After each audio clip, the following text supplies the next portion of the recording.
அனைவருக்கும் வணக்கம்.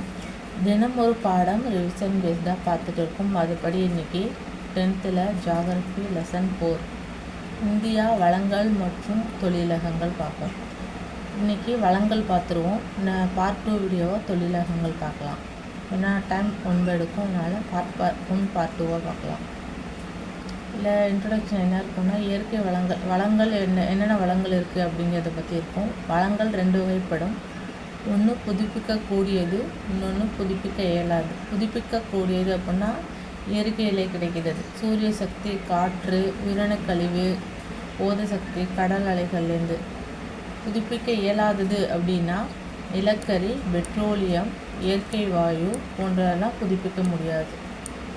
அது எல்லாருக்கும் தெரியும். அடுத்து கனிம வளங்கள்.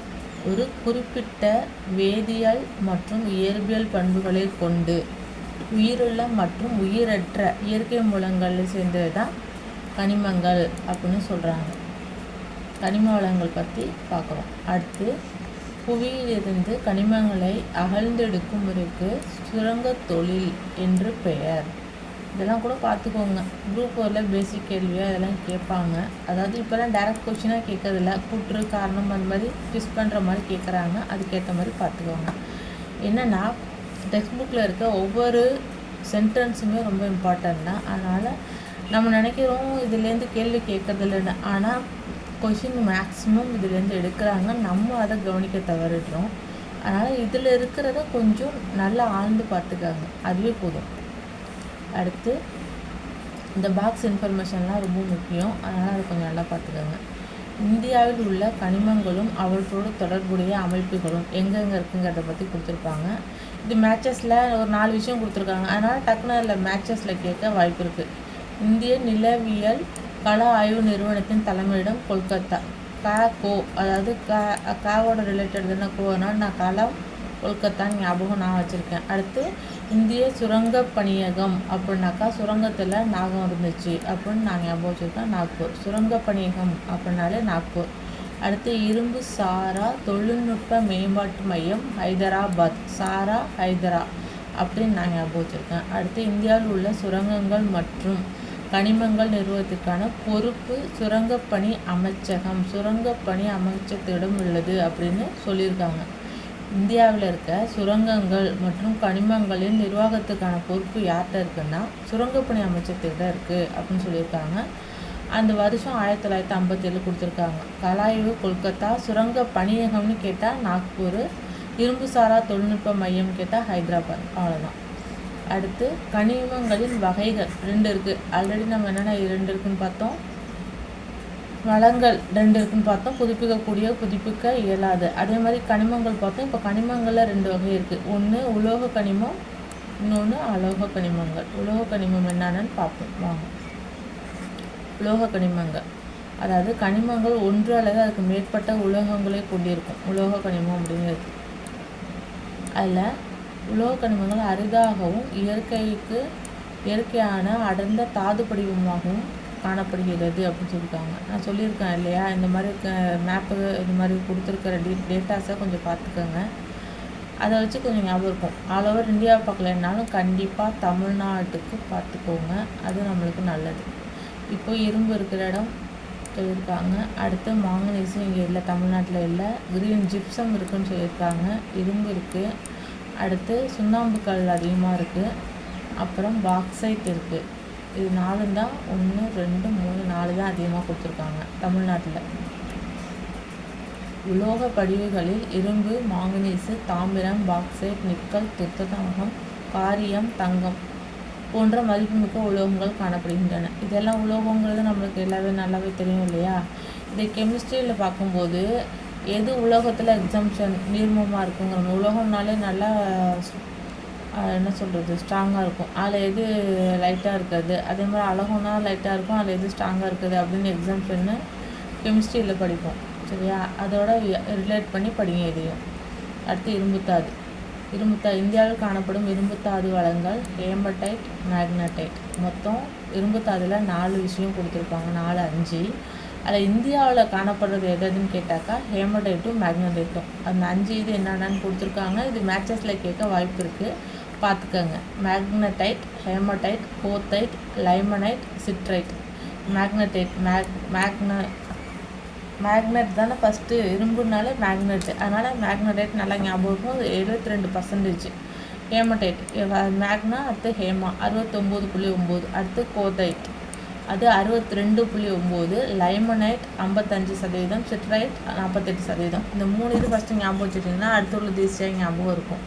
மேக்னெட் இரும்புனாலே மேக்னெட்டு, அடுத்து ஹேமடைட்டு, கோத்தைட்டு, அடுத்துக்கு லாஸ்ட்டு 2 லைமனைட்டு, சிட்ரைட்டு. பர்சன்டேஜ் பாருங்கள் 72.4, 69.9, 62.9, 55.48. இது வந்து மேட்சஸில் கேட்க வாய்ப்பு இருக்குது.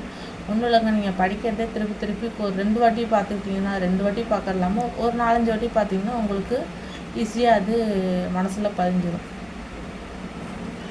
நாட்டின் மொத்த இரும்புத்தாது உற்பத்தியில் ஜார்க்கண்ட் மாநிலம் 25% உற்பத்தி செய்து முதன்மையான உற்பத்தியாளராக திகழ்கிறதுன்னு கொடுத்துருக்காங்க.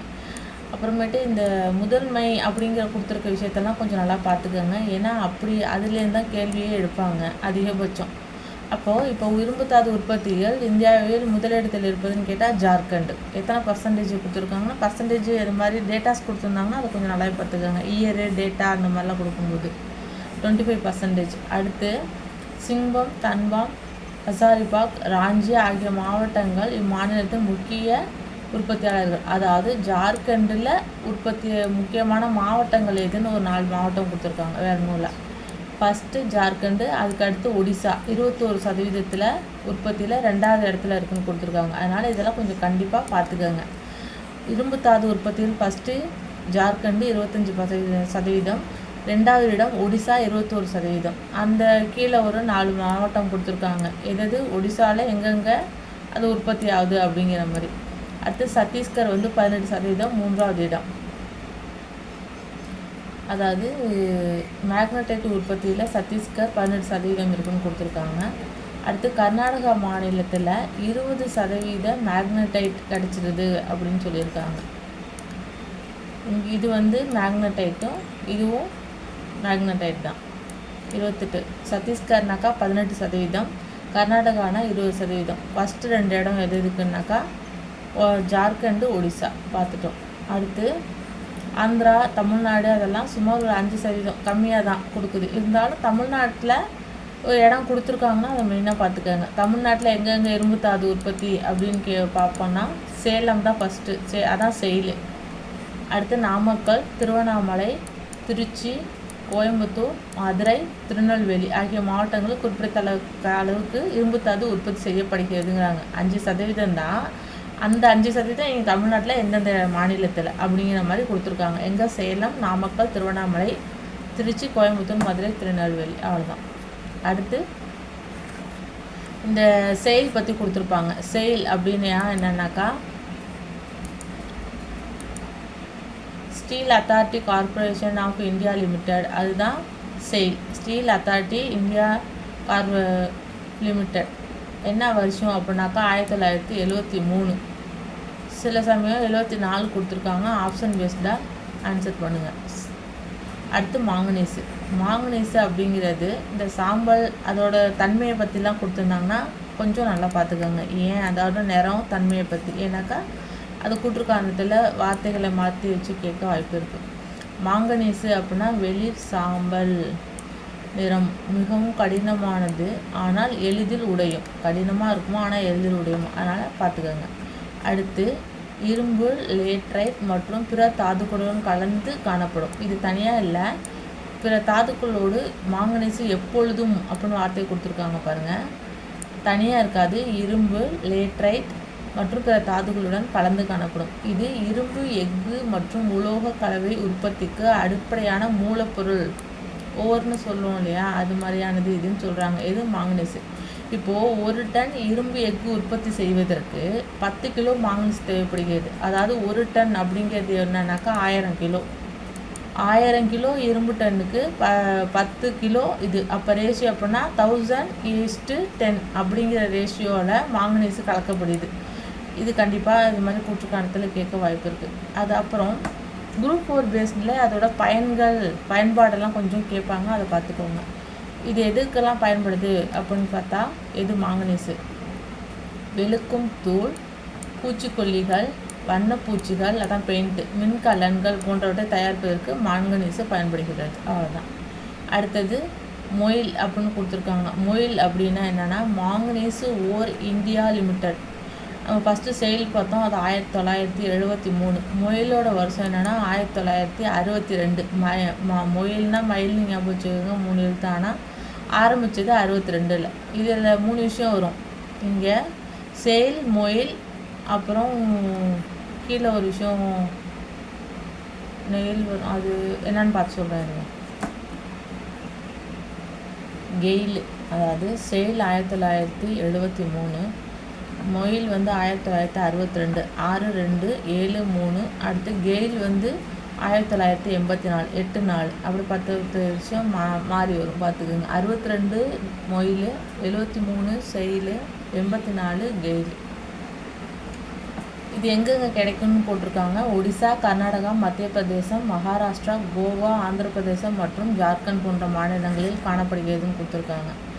இதில் இந்திய மாங்கனீசு உற்பத்தியில் 2% அளிக்கின்றது. இந்தியா மாநில உற்பத்தியில் 2%. உலக அளவில் மாங்கனீசு உற்பத்தியில் இந்தியா 5வது பெரிய நாடாகன்னு கொடுத்துருக்காங்க. இந்த மாதிரி இன்ஃபர்மேஷனை கொஞ்சம் பார்த்துக்கோங்க. உலக அளவில் மாங்கனீசு உற்பத்தியில் இந்தியாவிடம் எதுனா 5. இதெல்லாம் கூற்றுக்காணத்தில் கண்டிப்பாக கேட்பாங்க. அடுத்து தாமிரம். தாமிரம் வரலாற்றுக்கு முந்தைய காலத்திலே மனிதனால் கண்டுபிடிக்கப்பட்ட முதல் உலோகம். அது எல்லாருக்குமே தெரியும் இல்லையா? ஃபஸ்ட்டு தாமிரம் தான். அவங்களால பயன்படுத்தப்படாத உலோகம்னு கேட்டால் இரும்புன்னு நம்ம படிச்சிருப்போம், கரெக்டாக? ஃபஸ்ட் பயன்படுத்தப்பட்டது தாமிரம், அதுதான் சொல்லியிருக்காங்க, வேற ஒன்றும் இல்லை. அப்புறம் இவை நெகிழும் தன்மையுடையதால் இவற்றை பல்வேறு வடிவமுடைய பொருட்களாக செய்ய முடியும்னு சொல்லியிருக்காங்க. அப்புறம் தாமிரத்தை துத்தநாகத்துடன் சேர்ந்தாக்கா பித்தளை கிடைக்கும். தாது அப்படின்னு தாது = பித்தளை. அப்புறம் தகரம் ப்ளஸ் வெண்கலம், அதாவது தாமிரம் ப்ளஸ் தகரம் அப்படின்னாக்கா வெண்கலம் கிடைக்கும். தாமிரம் ப்ளஸ் துத்தநாகம் அப்படின்னா பித்தளை கிடைக்கும். தாது = பித்தளை, தாத்தா அப்படின்னு ஞாபகம் வச்சுக்க வெண்கலம். அவ்வளோதான். தாமிரமானது சமையல் பாத்திரங்கள் மற்றும் இதெல்லாம் உங்களுக்கு தெரியும். மின்சார கம்பிகள், இதோட பயன்பாடு மின்சார கம்பிகள், மின் சாதனங்கள், கம்பி வடங்கள் போன்றவற்றுக்கு உற்பத்தி அதிகமாக பயன்படுது தாமிரம். அப்புறம் ஹிந்துஸ்தான் தாமிர நிறுவனம், அதான் ஹிந்துஸ்தான் காப்பர் லிமிடெட், இந்திய அரசால் நிர்வகிக்கப்படும் இந்திய சுரங்கத்துறை அமைச்சகத்தின் கீழ் செயல்படுகிறது. பொதுத்துறை நிறுவனம். இது பொதுத்துறை தனியார் துறைன்னு மென்ஷன் பண்ணியிருந்தாங்கன்னா அதையும் பார்த்துக்கோங்க. இப்போ HCL அப்படிங்கிறது பொதுத்துறை நிறுவனம். எதன் கீழ் செயல்படுகிறதுனாக்கா இந்திய சுரங்கத்துறை அமைச்சகத்தின் கீழ் தான் HCL செயல்படுது. அவ்வளோதான் இதில் விஷயம். கண்டிப்பாக இதை நம்ம பார்க்க மாட்டோம், இல்லை பார்த்தாலும் உத்து கவனிக்க மாட்டோம். ஆனால் கண்டிப்பாக இதை அப்படியே கேள்வியாக கேட்பாங்க. அதில் ஒரு சில வார்த்தைகள் மாற்றி வச்சு நம்மளை கன்ஃபியூஸ் பண்ண பார்ப்பாங்க. அதனால் இது HCL எதன் கீழ் செயல்படுகிறது? சுரங்கத்துறையின் அமைச்சகத்தின் கீழ். ஏன்னா சுரங்கத்துறையிலேருந்து தோண்டி தான் எடுக்கிறாங்கன்னு ஞாபகம் வச்சுக்கோங்க தாமிரத்தை. அப்புறம் தாமிரப்படிவு அதிகம் உள்ள மாநிலம் அப்படின்னா அது ராஜஸ்தான். இந்த மாதிரி அதிகம் உள்ளது, முதன்மையான இடம், அதெல்லாம் கொஞ்சம் நல்லா பார்த்துக்கோங்க. அவ்வளோதான். அடுத்து பாக்சைட். பாக்சைட்னால் அலுமினியம் பாக்சைட் தாதுவிலிருந்து பெறப்படுகிறது. இப்போது அலுமினியம் எதுலேருந்து எடுக்கப்படுகிறதுன்னு கேட்டாக்கா பாக்சைட்டுங்கிறது தாது, அதுலேருந்து எடுக்கப்படுகிறது தான் அலுமினியம். இதை நல்லா பார்த்துக்கணும். அப்புறம் இத்தாது நீரேற்ற அலுமினியம் ஆக்சைடு உள்ள பாறைகளில் காணப்படுகிறது அப்படின்னு கொடுத்துருக்காங்க. மேற்பரப்பில் படிமங்களாக பாக்சைட் தாது பரவி காணப்படும். குறைந்த எடை மற்றும் கடினத்தன்மை கொண்ட பண்புகளால், குறைந்த எடை கொண்டதுனால தான் விமான கட்டுமானங்களில் இதை பயன்படுத்துவாங்க. அலுமினியத்தை குறைந்த எடை மற்றும் கடினத்தன்மை, குறைஞ்ச எடை தான் இருக்கும் ஆனால் ரொம்ப ஸ்ட்ராங்காக இருக்குங்கிற மாதிரி. தானியங்கி எந்திரங்கள், லிஃப்ட்டு தெரியும்ல, அதில் அதிகம் பயன்படுது. அப்புறம் சிமெண்ட் ரசாயன தொழிற்சாலைகளிலும் இது பயன்படுகிறது. இந்த இது கேட்பாங்க கண்டிப்பாக. விமான கட்டுமானங்களில் அதிகம் பயன்படுவது பாக்சைட், அதான் அலுமினியம் அதுலேருந்து தானே வருது. அதை கொஞ்சம் பாருங்கள். அடுத்து நால்கோ அப்படின்னாக்கா national aluminium corporation limited. NALCO national aluminium corporation limited, அதுதான் இப்படி கொடுத்துருக்காங்க. வருஷம் அவங்களே கொடுத்துட்டாங்க. 1981 தொடங்கப்பட்டது அப்படின்னு சொல்லியிருக்காங்க. அதனால் கண்டிப்பாக இந்த மாதிரி இருக்கிறதெல்லாம் இந்த லெசனை பொறுத்த வரைக்கும் இந்த வருஷம் கொடுத்துருக்காங்க. அப்புறம் நால்கோன் கொடுத்து அதுக்கான எக்ஸ்பான்ஷன் என்னன்னு கேட்கவே அதிகமே வாய்ப்பு இருக்குது. ஒரே மாதிரி கொடுத்து நம்மளை கன்ஃபியூஸ் பண்ணுவாங்க. அதனால் அதுக்குரிய எக்ஸ்ப்ளனேஷன் தான் கொஞ்சம் நல்லா பார்த்து வச்சுக்கோங்க. அவங்க கொடுக்கலன்னாலும் நீங்கள் கண்டுபிடிச்சி அதில் எழுதி வச்சுக்கோங்க. இல்லை நான் இங்கே சொல்கிறத நோட் பண்ணி வச்சுக்கோங்க. நால்கோக்கு என்ன சொல்லியிருக்கேன், நேஷ்னல் அலுமினியம் கார்பரேஷன் லிமிடெட். முடிஞ்ச அளவுக்கு நான் இதில் நோட் பண்ணி வச்சுருக்கிறத உங்களுக்கு நான் சொல்லிடுறேன். சொல்லாததை நீங்கள் கொஞ்சம் பார்த்து எழுதி வச்சுக்கோங்க, நல்லது. இந்த மாதிரி விஷயத்தில் மேட்சஸ்லையோ சூஸில் கண்டிப்பாக கேட்குறாங்க. அடுத்து தமிழ்நாட்டில் எங்கன்னு பாருங்கள். ஏன்னா மற்ற இடம்லாம் கூட கொஞ்சம் பெருசு இல்லை. ஆனால் இந்த மாதிரி வரும்போது தமிழ்நாட்டு டேட்டா கொடுத்துருக்காங்கன்னா அதை கொஞ்சம் பார்த்துக்கோங்க. பல்லார்பூர், தூர்க் மாவட்டங்கள் அப்புறம் தமிழ்நாட்டில் காணப்படுது. அதாவது சத்தீஸ்கரோடதில் இந்த மாதிரி மாவட்டங்கள் இது அதோட தமிழ்நாட்டிலும் காணப்படுகிறது அப்படின்னு சொல்லி முடிச்சிட்டாங்க. இது நம்ம தாம்பரம் பார்த்துட்ருக்கோம். அடுத்தது பாக்சைட்டை பற்றி சொல்லியிருக்காங்க. அடுத்து பாக்சைட் என்பது அலுமினியத்தின் ஒரு வகையான ஆக்சைடு. இது பிரெஞ்சு வார்த்தையான லீ பாக்ஸ் என்னும் வார்த்தையிலேருந்து பெறப்பட்டது. பார்த்தீங்களா, இது கண்டிப்பாக இது என்னடா இந்த கேள்வி எங்கேருந்து எடுத்திருக்காங்கங்கிற மாதிரி இருக்கும். பார்த்தா அது நம்ம புக்கில் பாக்ஸ் கொஷினாக இருக்கும். அதே மாதிரி ஏற்கனவே நம்ம அரபு வார்த்தையிலேருந்து எடுக்கப்பட்டதுன்னு உனக்கு ஆல்ரெடி ஒன்று சொல்லியிருக்கேன். ஜாகிரபியில் தான் சொல்லியிருப்பேன். மான்சூன் பற்றி படிச்சிருப்போம். அந்த மான்சூனில் மவுன்சிம் அப்படிங்கிற வார்த்தை அரபு சொல்னு படிச்சிருப்போம். மேக்ஸிமம் எல்லா வார்த்தையும் கிரேக்கம் லத்தீனில் இருக்கும்னு சொல்லியிருப்பேன். இந்த மாதிரி டிஃப்ரெண்ட்டான வார்த்தை லாங்குவேஜ் கொடுக்குறாங்க அப்படின்னா அதை கொஞ்சம் எக்ஸ்ட்ரா பார்த்துக்குங்க. அது மாதிரி கொடுத்தது தான் அந்த அரபு வார்த்தை. மவுன்சிம் அப்படிங்கிறது அரபு வார்த்தையாக இருக்கும். இங்கே ஃப்ரெஞ்சு வார்த்தை கொடுத்துருக்காங்க. இது பாக்சைட்டுக்கு. இது ஃப்ரெஞ்சு வார்த்தையான லீ பாக்ஸ் என்ற வார்த்தையிலேருந்து பெறப்படுறதுக்கு இது பாக்சைட். அவ்வளோதான். அடுத்து இது வரைக்கும் பார்த்தது உலோக கனிமங்கள் பார்த்துருக்கோம். இப்போ பார்க்க போகிறது அலோக கனிமங்கள். அதாவது இவ்வகை கனிமங்கள் உலோகத்தன்மை இருப்பதில்லை, அதனால தான் அது அலோகம்னு சொல்கிறோம். அப்புறம் மைக்கா, சுண்ணாம்பு, ஜிப்சம், நைட்ரேட், பொட்டாஷ், டோலமைட், நிலக்கரி, பெட்ரோலியம் இதில் என்னென்னா அலோக கனிமங்கள். அடுத்து மைக்கா. பண்டைய காலத்தில் மைக்கா ஆயுர்வேத மருத்துவத்தில் பயன்படுத்தப்பட்டது அப்படின்னு ஒரு வார்த்தை கொடுத்துருக்காங்க. இதெல்லாம் கேட்கலாம் அதிகபட்சம். சும்மா ஒரு கூற்று கன்ஃபியூஸ் பண்ணுறதுக்காக தானே நம்மளை இந்த வார்த்தை எங்கேருந்து எடுத்தாங்கங்கிற மாதிரி இருக்கும். பார்த்தா அது புக்கில் தான் இருக்கும். உண்மை தாங்க, இதெல்லாம் பார்த்துக்கோங்க. பண்டைய காலத்தில் மைக்கா ஆயுர்வேதத்தில் பயன்படுத்தப்பட்டதுன்னு கொடுத்துருக்காங்க. அடுத்து மின் தொழிலக வளர்ச்சியால் மைக்கா மிகவும் முக்கியத்துவம் பெற்றுள்ளது. அப்ராக் ஒரு நல்ல தரமான மைக்கா ஆகும். அதாவது நல்ல தரமான மைக்காவாக இது பயன்படுகிறது அப்படின்னு போட்டு ஹைஃபன் போட்டு அப்ராக் வேறு ஏதாவது ஆப்ஷன் ஏதாவது கொடுக்க வாய்ப்பு இருக்குது. அதனால் பார்த்துக்கோங்க. இந்த மாதிரி இன்ஃபர்மேஷன் கொடுத்துருக்கிறதுலாம் நல்லா பார்த்துக்கோங்க. மைக்காவில் நல்லது எதுன்னா அப்ராக் அப்படிங்கிறது தான். அடுத்து மைக்கா ஒளி புகும் தன்மை உடையது. அதோட தன்மையை பற்றி கொடுத்துருக்காங்க. ஒளி புகும் தன்மையுடையது, எளிதில் மிக மெல்லிய பட்டைகளாக பிரித்தெடுக்கக்கூடியவை. ஏன்னா இது உலோகம் கிடையாது, அலோகம் இல்லையா, அதனால் எளிதில் மெல்லிய பட்டைகளாக கொடுக்க முடியும். அப்புறம் நிறமற்றவை, நெகிழும் தன்மையுடையவை. அதுக்கு நிறம் கிடையாது, ஆனால் நெகிழும்.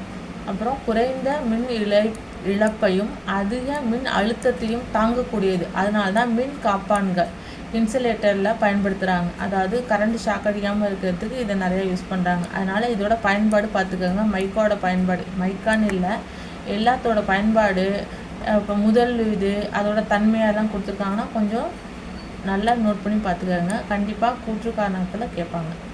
இது எதையோட பயன்பாடு கொடுத்துருக்காங்க. மசகு எண்ணெய், மருந்துகள், வர்ணப்பூச்சி மற்றும் மெருகு ஆகிய இடங்களில் பயன்படுகிறது. ஃபஸ்ட்டு என்ன அப்படின்னு பார்த்தாக்கா இன்சுலேட்டராக பயன்படுது, அதாவது மின் காப்பான்கள். அவ்வளோதான். எங்கெங்கே அதிகமாக கிடைக்கிதுன்னா ஆந்திரா, ராஜஸ்தான், ஒடிசா, ஜார்க்கண்ட் ஆகிய இடங்களில் கிடைக்குதுன்னு போட்டிருக்காங்க. அதாவது புக்கில் இந்த இடம் கொடுத்துருக்காங்கன்னா அதெல்லாம் கொஞ்சம் நல்லா பார்த்துக்கோங்க. அப்புறம் சுண்ணாம்புகள். கால்சியம் கார்பனேட் கொண்ட பாறைகளில் அல்லது கால்சியம் மெக்னீசியம் கலந்த பாறைகளில் சுண்ணாம்புகள் காணப்படுகிறது அப்படின்னு கொடுத்துருக்காங்க. கால்சியம் கார்பனேட், அப்புறம் கால்சியம் மற்றும் மெக்னீசியம். சுண்ணாம்புகள் சிறிய அளவிலான சிலிக்கா, அலுமினா, இரும்பு ஆக்சைடு, பாஸ்பரஸ் மற்றும் கந்தகம் ஆகியவற்றை கொண்டுள்ளது. இப்போ சுண்ணாம்புக்கள் அப்படிங்கிறது என்னென்னா அதில் என்னென்ன இருக்குது சுண்ணாம்புக்களுக்குள்ள அப்படின்னா சிலிக்கா இருக்குது, அலுமினா இருக்குது, இரும்பு ஆக்சைடு, பாஸ்பரஸ், கந்தகம் இதெல்லாம் சுண்ணாம்புக்கல்ல இருக்குது.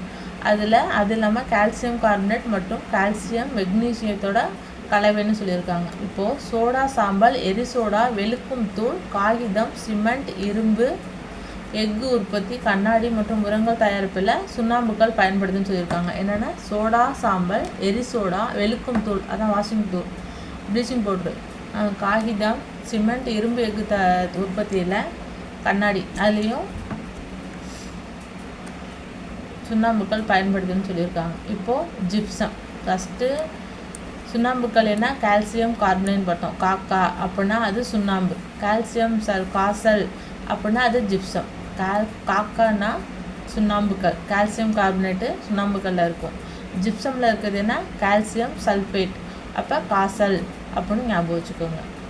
இது ஒரு நீர்ம கனிமம் அப்படின்னு கொடுத்துருக்காங்க. இது சுண்ணாம்பு பாறை, மணற்பாறை, மாக்கல் போன்ற படிவுகளால் ஒளிப்புகும் வெண்ணிறமான தாதுவாக காணப்படுகிறது.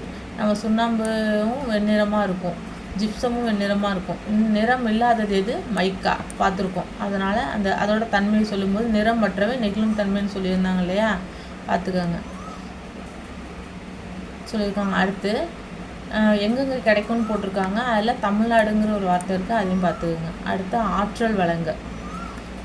மின்சாரம் உற்பத்தி செய்யப்படும் வளங்களை எரிசக்தி வளங்கள் என்று அழைக்கின்றோம். ஆற்றல் வளங்களில் சரியா. அடுத்து மின்சாரம் நம்ம வாழ்க்கையில் ஒரு முக்கிய இதெல்லாம் தேவையில்லை. அடுத்து புதுப்பிக்கக்கூடிய வளம் மற்றும் புதுப்பிக்க இயலாத வளம் என வகைப்படுத்திருக்கா வளங்கள். அதில் புதுப்பிக்கக்கூடியது எது, புதுப்பிக்க முடியாத எதுங்கிறத பற்றி இதில் கொடுத்துருப்பாங்க. நிலக்கரி, பெட்ரோலியம், இயற்கை வாயு இதெல்லாம் புதுப்பிக்க இயலாத வளங்கள்.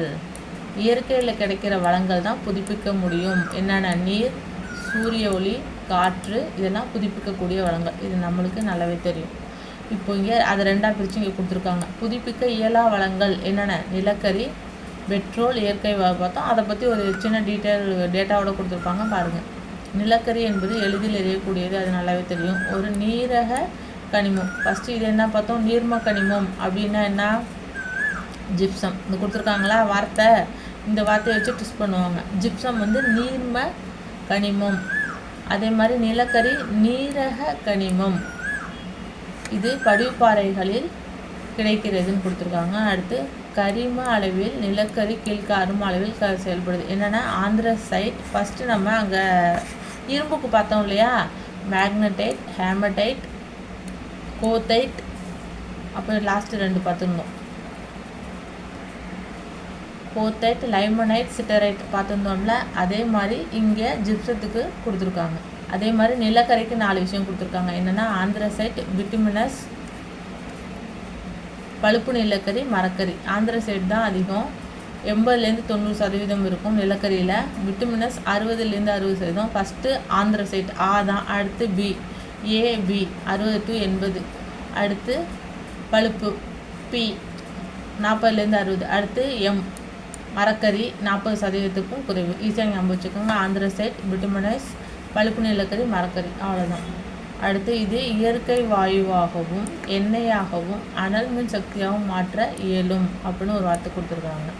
அடுத்து ரசாயனங்கள், சாயங்கள், உரம், வண்ணம் பூசுதல், வெடிமருந்து போன்ற பொருட்கள் தயாரிப்பதற்கு இது பயன்படுகிறது. எல்லாத்துலேயும் ஒரே மாதிரி தயாரிப்பு இருக்குது அப்படின்னாக்கா அந்தந்த வார்த்தைகளில் எக்ஸ்ட்ராவாக என்ன ஒரு வார்த்தை இருக்கோ அதை கொஞ்சம் பார்த்துக்கோங்க. ஏன்னா அந்த வார்த்தையை வச்சு தான் கேள்வி கேட்பாங்க. அடுத்து 90% ஜார்க்கண்ட், ஒடிசா, மேற்கு வங்காளம் மற்றும் மத்திய பிரதேச மாநிலங்கள் கொண்டுள்ளன. இதை நிலக்கரியை 90% இந்த 4 மாநிலங்களில் கொடுத்துருக்காங்க. ஜார்க்கண்ட், ஒடிசா, மேற்கு வங்காளம், மத்திய பிரதேசம். கிட்டத்தட்ட நம்மளோட ஈஸ்ட் இந்தியா சைடில் வரும். இல்லை 2% நிலக்கரி 3ஆம் நிலை காலத்தை சார்ந்தது. அஸ்ஸாம் மற்றும் ஜம்மு காஷ்மீரில் இவ்வகை அதிகமாக காணப்படுகிறது, 2%. அவ்வளோதான். அடுத்து தென் மற்றும் மேற்கு தீபகற்ப இந்திய பகுதிகளில், சவுத் இந்தியா, தீபகற்பனாலே சவுத் இந்தியா வந்தது இல்லையா, அதில் தமிழ்நாடு, புதுச்சேரி, கேரளா ஆகிய மாநிலங்களில் காணப்படுகிறதுன்னு சொல்லியிருக்காங்க. அவ்வளோதான். தென்னிந்தியாவில் என்னென்னா தமிழ்நாடு, புதுச்சேரி, கேரளா. இது நிலக்கரியை பற்றி. ஃபஸ்ட்டு இருக்கிற 4 இடம் என்னன்னாக்கா ஜார்க்கண்ட், ஒடிசா, மேற்கு வங்காளம், மத்திய பிரதேசம். அவ்வளோதான். அப்புறம் இந்திய நிலக்கரி அமைச்சகம் அப்படிங்கிறது தான் இங்கே கொடுத்துருப்பாங்க. Corporation of Indian limited. அப்புறம் NNCA இது எங்கே இருக்குது இங்கே கொடுத்துருக்காங்க. Coal India. CIL coal India limited.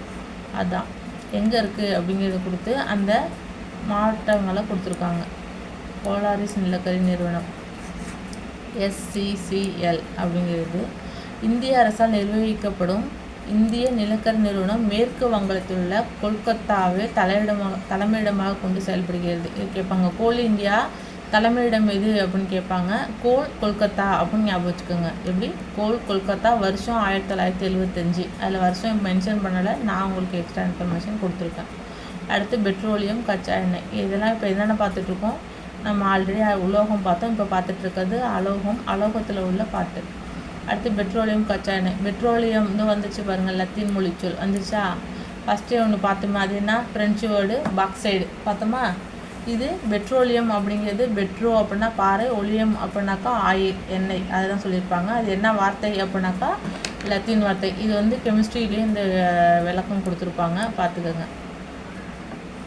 அப்புறம் இது தாது எண்ணெய் என்றும் அழைக்கப்படுகிறது. எது?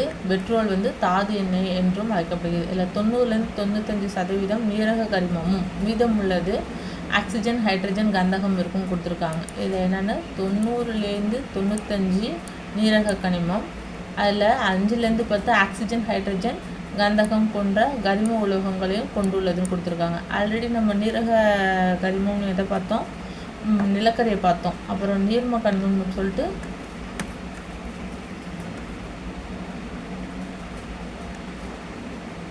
நீர்ம கனிமம்னு ஒன்று பார்த்தோம்.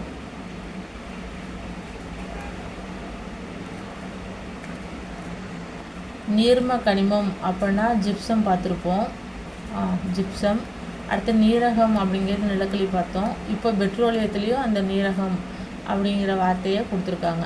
இது நிலக்கரியும் பெட்ரோலும் கிட்டத்தட்ட ஒரே மாதிரி தான் எரிக்கிறதுக்கு, அதனால் ரெண்டும் நீரகம். ஜிப்சம் நீர்மம், தண்ணி ஊற்றி தானே, நீர்மம் தண்ணி ஊற்றி தான் அதை கலக்குவாங்கன்னு ஞாபகம் வச்சுக்கோங்க, அவ்வளோதான். இது என்னென்ன, அது பெட்ரோல்னாலே எதுக்கு பயன்படுதுன்னு தெரியும். வண்டி ஓட்டுறதோ, எரிசக்தி உற்பத்திக்கு, எங்கெங்கே வாகனங்கள், வானூர்திகள், கப்பல் எல்லாத்துலேயுமே பெட்ரோல் யூஸ் ஆகுது. அது இல்லாமல் எக்ஸ்ட்ராவாக மசகு எண்ணெய், மண்ணெண்ணெய், களிம்புகள், தார், சோப்பு, டெர்லின், மெழுகு இதெல்லாம் தயாரிக்கிறதுக்கும் இது பயன்படுது. உப உற்பத்தி பொருட்களாக இது பெட்ரோலியத்தின் உப உற்பத்தி பொருட்கள் அப்படின்னு கொடுத்து ஆட் ஒன் அவுட் ஒன் கேட்க வாய்ப்பு இருக்குது, பார்த்துக்கோங்க. என்னென்னா மசகு எண்ணெய், எண்ணெய் களிம்பு, தார், சோப்பு, டெர்லின், மெழுகு இதுக்கெல்லாம் பயன்படுது. அடுத்து பெட்ரோலியம் மற்றும் இயற்கை எரிவாயு அமைச்சகம், அதாவது நேச்சுரல் கேஸ், அதை பற்றி ஒரு விஷயம் கொடுத்துருக்காங்க. அதில் பெருசாக ஒன்றும் இன்ஃபர்மேஷன் இல்லை, அவ்வளோதான். அடுத்து இயற்கை எரிவாயு, நேச்சுரல் கேஸ். இயற்கை எரிவாயு பொதுவாக பெட்ரோலிய பகுதிகளுக்கு இணைந்து காணப்படுகிறது. இது இயற்கையாக உருவாகும் நீர்ம கரிம வாயுவாகும். அங்கே என்ன பார்த்தோம்? நீரகம், நிலக்கரியும் பெட்ரோலும் நீரகம் பார்த்தோம். ஜிப்சம் நீர்ம கரிமம், அதே மாதிரி இயற்கை எரிவாயு நேச்சுரல் கேஸும் நீர்ம கரிம வாயு, சரியா. இவற்றின் பெரும் பகுதி மீத்தேன் வாயுவாகவும் பல்வேறு அளவுகளில் மதுக்கரியம், ஆல்கைன் ஆகியதும் அதில் கலந்திருக்கு சதவீதமானு சொல்லியிருக்காங்க. Carbon di oxide, nitrogen sulphide கலந்த கலவையால் ஆனது தான் நேச்சுரல் கேஸ். அதை பற்றி தான் இதில் கொடுத்துருக்காங்க. நீர்மதும் மீத்தேன் அதிகமாக இருக்கும், சரியா. அதுவும் இல்லாமல் ஆல்கைன் இருக்குது, ஆல்கலைன் இருக்குது. அதை தான் இந்த மதுக்கரியம்னு கொடுத்துருக்காங்க. அந்த மாதிரி தூய தமிழில் இருக்க வார்த்தையை கொஞ்சம் நல்லா பார்த்துக்கோங்க. அப்புறம் கடற்கரையில் அமைந்துள்ள எண்ணெய் வயல்கள், எங்கெங்கே எண்ணெய் வயல்கள் இருக்குங்கிறது கொடுத்துருப்பாங்க. அது கடற்கரையில், நிலப்பகுதியில். கடற்கரைன்னா தெரியும் என்னென்ன, சீசோஸ் ஏரியா. எங்கன்னா மும்பை ஆமாம் கடற்கரையில் இருக்குது. குஜராத் கடற்கரையில் இருக்குது. பேசேம் அதுவும் மும்பையில் இருக்குது. அடுத்து ஆலியாபத்து, பவுநகர் அதுவும். அடுத்து அந்தமான் நிக்கோர் பகுதியின் மன்னார் வளைகுடா, காம்பேங்கிறது குஜராத்தில் வந்துடும். இதெல்லாம் மும்பை தெரியும். பேஷம் மும்பை, இதுவும் மும்பையில் வரும், 3 இடம். அப்புறம் அந்தமான் நிக்கோபார், காம்பே, குஜராத்துன்னு ஒன்று கொடுத்துருப்பாங்க, காம்பே கொடுத்துருப்பாங்க, 2 ஒரு இடமா வரும். அப்புறம் நிலப்பகுதின்னு வந்தால் இந்த பக்கம் பிரம்மபுத்திரா பள்ளத்தாக்கு, அதில் திரிபுரா, சில்சாகர் மாவட்டங்களில் இருக்குது, அஸ்ஸாம். பிரம்மபுத்திரா தானே அஸ்ஸாம், அதனால். அடுத்து திக்பாய்னா அஸ்ஸாம் தான். திக்பாய் இருக்கிற இடம் அஸ்ஸாம். நாகர்காட்டியா இருக்கிறது அஸ்ஸாம். ஏன்னா திக்பாய்க்கு தென்மேற்குன்னு சொல்லியிருக்காங்க. அப்போ திக்பாய் இருக்கிறது அஸ்ஸாம்னா நாகர்காட்டியா இருக்கிறதும் அஸ்ஸாம் தான். மோரான் அப்படிங்கிற எண்ணெய்வியல், அது நாகர்காட்டியாவின் தென்பகுதியில் இருக்காங்க, அப்போ அதுவும் அஸ்ஸாம் தான். அப்புறம் ருத்ரசாகர் லாவா, அதுவும் அஸ்ஸாம் தான். இப்போது கிட்டத்தட்ட பிரம்மபுத்திரா பகுதி, அதுவும் அஸ்ஸாம் தான். பிரம்மபுத்திரா பகுதினாலே, நிலப்பகுதி அமைந்துள்ள எண்ணெய் வயல்னாலே மேக்சிமம் எது தான் வந்தது? அஸ்ஸாம் தான் வந்துடும். இதே கடற்கரைன்னு சொன்னாக்கா மும்பையும் குஜராத்தும் வரும். அதான் மும்பைங்கிறது மகாராஷ்டிரா, அப்புறம் குஜராத் 2 பகுதியும் வரும். வேறு ஒன்றும் பெருசாக வராது, பார்த்துக்கோங்க. அது ஈஸி தான். அப்புறம் எக்ஸ்ட்ரா ஒரு இது கொடுத்துருக்காங்க, என்னன்னாக்கா சர்மா பள்ளத்தாக்கு, அது மணிப்பூர். சர்மா மணிப்பூர், அதை மட்டும் பார்த்துக்கோங்க. எக்ஸ்ட்ரா இப்படி இருக்கிறத பார்த்துக்கோங்க. ஒன்று ஆட் ஒன் அவுட் ஒன்றில் கேட்கறதுக்காக. அப்புறம் கெயில், இந்திய இயற்கை எரிவாயு நிறுவனமானது மத்திய அரசாங்கத்தால் நிர்வகிக்கப்படும் ஒரு நிறுவனம். இந்திய இயற்கை எரிவாயு, அதான் கெயில். 1984 சொல்லியிருந்தேன் இல்லையா. இது இயற்கை எரிவாயு உற்பத்தி மற்றும் விநியோகம் செய்யும் நிறுவனங்களுள் ஒரு மிகப்பெரிய நிறுவனம். இதன் தலைமையகம் புதுடெல்லியில் உள்ளது. இது மாதிரி தலைமையகம் கொடுத்துருக்காங்க, அந்த மாதிரி இதெல்லாம் பார்த்துக்கோங்கன்னு சொன்னேன்னா. அப்போ கெயிலோட தலைமையகம் எங்கே இருக்குது? புதுடெல்லி. கெயிலு டெல்லி, ஈஸியாக ஞாபகம் வச்சுக்கலாம். வருஷம் 1984. மொயில் எப்போ? 1962. செயலேருந்து சேலம் தமிழ்நாடு 1973. அவ்வளோதான். பேச மும்பை ஹை. அந்த கெயில் என்ன, அந்த பெட்ரோல் இதை பற்றி தான் கொடுத்துருக்காங்க. அப்போ இந்த சிஎன்ஜிசி இயற்கை எரிவாயு, கம்ப்ரஸ்டு நேச்சுரல் கேஸ், அதுதான் சிஎன்ஜிசி. அதிக அழுத்தத்துடன் அடைக்கப்பட்ட மீத்தேன், அதான் கம்ப்ரஸ்டு நேச்சுரல் கேஸ், சிஎன்ஜிசி. அது பெட்ரோல், டீசல் மற்றும் திரவ பெட்ரோல் எரிவாயு ஆகியவற்றிற்கு பதிலாக பயன்படக்கூடிய ஒரு இயற்கை எரிபொருள் அப்படின்னா சிஎன்ஜிசி. அது இப்போது ரொம்ப காற்றை விட இலகுவானது, அது ரொம்ப ஆபத்தும் கம்மியானதுன்னு கொடுத்துருக்காங்க, 2 ஸ்டேட்மெண்ட். அதனால் அது பார்த்துக்கோங்க. இது சிஎன்ஜிசி. அப்புறம் தமிழ்நாட்டில் எங்கே எது அப்படின்னாக்கா இயற்கை எரிவாயு பார்த்துட்ருக்கேன்.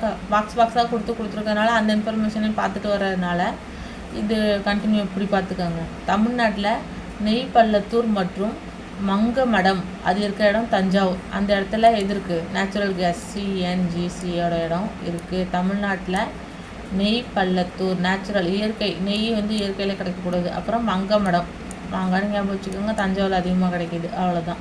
அடுத்து அனல் சக்தி, அணுமின் சக்தி 2 வரும். அதோட மேக்சிமம் இந்த வளங்கள் குறைஞ்சிரும். அப்புறம் நீர்மின் சக்தி, காற்றாலை சக்தியை பற்றி கொடுத்துருப்பாங்க. சூரிய சக்தி ஆற்றல், அதோட ஆற்றல் இதை முடிச்சுக்கலாம். இன்னும் ஒரு 10 நிமிஷத்தில் சொல்லி முடிச்சுடுறேன்.